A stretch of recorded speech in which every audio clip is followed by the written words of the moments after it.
الله من الشيطان الرجيم. بسم الله الرحمن الرحيم.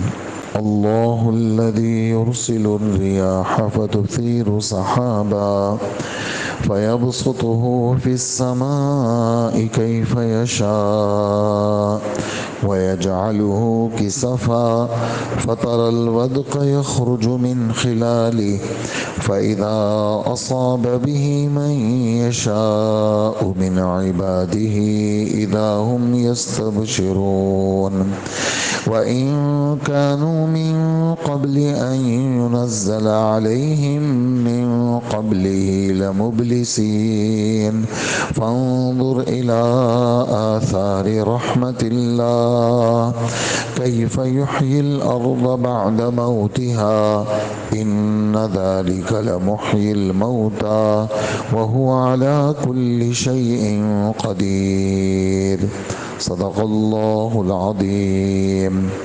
3 آیتیں سورہ روم کی آپ نے سنی. 48, 49 اور 50 یہ آیتیں ہیں اور اللہ جل جلالہ کی توحید اور بڑائی کا بیان چل رہا ہے. گزشتہ کل ہواؤں کا ذکر آپ نے سنا کہ ہوائیں اللہ پاک چلاتے ہیں اور اللہ جل جلالہ ہواؤں کے ذریعے سے بہت سارے کام لوگوں کے بناتے ہیں اور اللہ کی رحمت اترتی ہے ہواؤں کی برکت سے.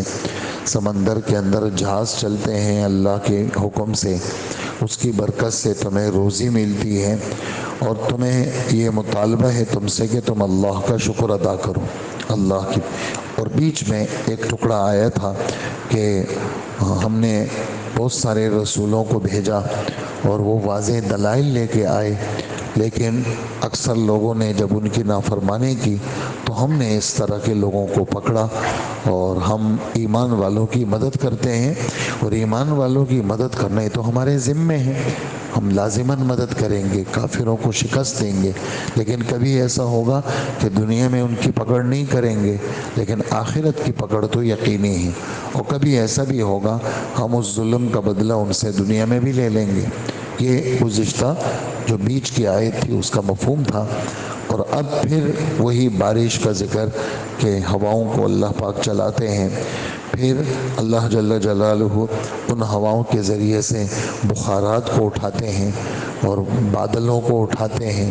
پھر بادلوں کو کہاں کہاں فٹ کرنا ہے اور کس جگہ ہمارا ارادہ ہے بارش برسانے کا، پھر بادلوں کو ہم وہاں چلاتے ہیں. اس دفعہ آپ نے دیکھا کراچی میں بارش نہیں ہوئی. ایک دفعہ ہائی وے پہ ہم آ رہے تھے حیدرآباد کی طرف سے، اور یعنی کراچی سے تقریباً آپ سمجھے 85 کلومیٹر سے لے کر یہ سبزی منڈی کے پچھلے حصے تک بحریہ ٹاؤن تک زوردار بارش تھی. ایسی بارش تھی کہ بالکل طوفانی بارش، وہ پوری سڑکیں بہہ رہی تھی. اور جیسے بحریہ ٹاؤن ہم نے کراس کیا بالکل ایسا جہاں ایک قطرہ پانی کا نہیں برسا. تو اللہ جل جلالہ جہاں چاہتے ہیں. پھر کراچی کے مختلف علاقوں میں آپ نے دیکھا کہ جی لانڈی میں بارش ہو گئی، ملیر میں بارش ہو گئی اور گلستان جوہر میں بارش ہو گئی. بہت سارے علاقے خالی، بہت ساری جگہوں پہ بارش ہو گئی. تو اللہ جل جلالہ بادلوں کو اٹھاتے ہیں، پھر آسمان میں اللہ پاک ان بادلوں کو فٹ کر دیتے ہیں. اچھا کبھی ایسا ہوتا ہے کہ گہرے بادل ہوتے ہیں، دونوں باتیں اس آیت میں ہیں. کبھی گہرے بادل ہوتے ہیں بالکل کالے سیاہ بادل، اور بادلوں کی تہ ایک دوسرے کے اوپر ہم چڑھا دیتے ہیں. اور تو دیکھا ہوگا آپ نے اللہ پاک فرماتے ہیں دیکھتے ہو تم کہ ان بادلوں سے بارش برستی ہے. کبھی ایسا بھی ہوگا کہ بالکل ڈبل تہ بادلوں کی نہیں ہوتی، چھوٹے چھوٹے ٹکڑے ہوتے ہیں. دھوپ بھی ہوتی ہے اور چھوٹے چھوٹے ٹکڑے ہوتے ہیں. تو ہم دھوپ کے اندر ان چھوٹے ٹکڑوں سے بھی بارش برساتے ہیں. کسفن کا مطلب چھوٹے ٹکڑے، بالکل گہرے بادل نہیں. اور کبھی بالکل گہرے بادل ہم کر دیتے ہیں. تو یہ ہمارا کام ہے، ہم کرتے ہیں اس طرح. پھر کیا ہوتا ہے، بارش سے پہلے لوگ مایوس تھے، بیچارے پریشان تھے، اپنے کھیتوں کے لیے پریشان، خود اپنے بدن کے لیے پریشان، فضا سے پریشان. موسم تنگ کر رہا ہے، گرمی کا موسم ہے، بارش نہیں ہے. تو لوگ، شہری لوگ بھی پریشان اور دیہات کے لوگ بھی پریشان. تو بارش کے آنے سے پہلے لوگ مایوس تھے. لیکن خدا کی شان، جیسے ہی بارش برس جاتی ہے اللہ پاک فرماتے ہیں لوگ ایک دم خوش ہو جاتے ہیں اور لوگوں کی طبیعتوں پہ خوشی کی لہر دوڑ پڑتی. تو پہلے مایوسی کی کیفیت یہ بھی اللہ کی طرف سے، اس کے بعد بارش آ گئی اور بارش برس گئی، اس میں راحت اور خوشی کی کیفیت یہ بھی اللہ کی طرف سے. یہ تو ہماری قدرت ہے. اور اے مخاطب ذرا دیکھو اللہ کی رحمت کو کہ کیسے ہم رحمت برساتے ہیں بارش کی صورت میں. لیکن ایک اور بات بھی تم نے ذہن میں رکھنی ہے. ایک بات تو یہ تم نے رکھنی ہے کہ یہاں بارش برسی اور بارش کے ذریعے سے مردہ زمین زندہ ہو گئی. وہ زمین جو بالکل بنجر پڑی ہوئی تھی، بارش آ گئی اس نے گندم کو اگایا، بارش آ گئی اس نے پھل وغیرہ کو اگایا، بارش آ گئی لوگوں کی طبیعتیں خوش ہو گئی، بارش آ گئی بہت ساری چیزوں میں جان پڑ گئی. اور ایک جگہ 19ویں پارے میں اللہ پاک فرماتے ہیں یہ جو پانی ہے، پانی اس میں ہم نے لوگوں کی زندگی رکھی ہے. پانی میں ہم نے لوگوں کی زندگی رکھی ہے. لوگ اگر پانی نہ پئیں تو پیاس سے مر جائیں. تو پانی کا پینا یہ اندر کے لیے بھی سبب ہے، پانی کا باہر ہونا یہ باہر کے لیے بھی زندگی کا سبب ہے. تو پانی کے بغیر موت ہے اور پانی کے ساتھ زندگی ہے. بالکل اسی طرح سمجھو جیسے مردہ زمین کو ہم زندہ کر لیتے ہیں، اللہ اس بات پر قادر ہے کہ کل قیامت کے دن اللہ مردوں کو زندہ کریں گے. اور اللہ ہر چیز پر قدرت رکھتے ہیں. یہ بادل کا معاملہ، بادلوں کا اٹھنا، بخارات کا اٹھنا، یہ بھی انسان کے بس کی بات نہیں ہے.